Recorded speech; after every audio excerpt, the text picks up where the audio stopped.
Hi, my name is Tanya Copet. I'm a client relations representative here at GHY International. Today I'm going to talk to you about NAFTA, or more specifically, key elements that should be considered when deciding if your goods qualify for preferential treatment. The NAFTA Certificate of Origin is used by the United States, Canada, Mexico, and Puerto Rico to reduce or eliminate duty. For purposes of obtaining preferential tariff treatment, this document must be completed legibly and in full by the exporter and be in the possession of the importer at the time the declaration is made. There are many misconceptions surrounding this topic. Many exporters believe that if the goods are made in or exported from a NAFTA country, they automatically qualify for NAFTA certification, and as such feel obligated to provide a certificate upon the request of the importer or their broker. This is not always the case, and today I'm going to talk to you about the most common NAFTA errors. Many people confuse country of origin with country of export and believe that they are one and the same. Country of origin means the country in which the goods are manufactured, obtained, or wholly produced.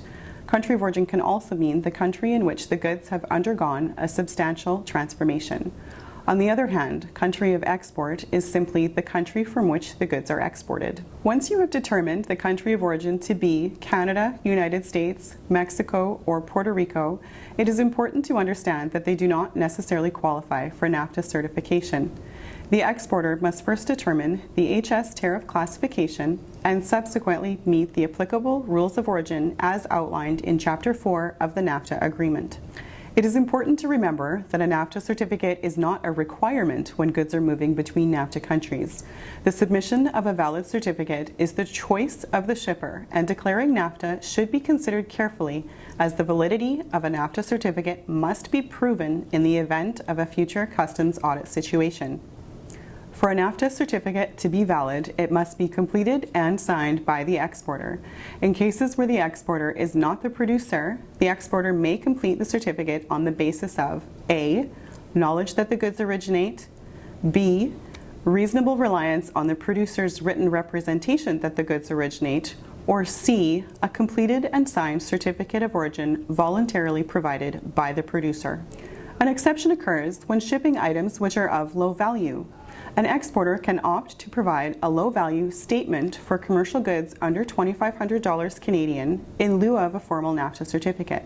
However, the same level of compliance must be maintained. A NAFTA certificate of origin can be provided to the importer on a per-shipment basis or can be valid for a blanket period of up to 1 year.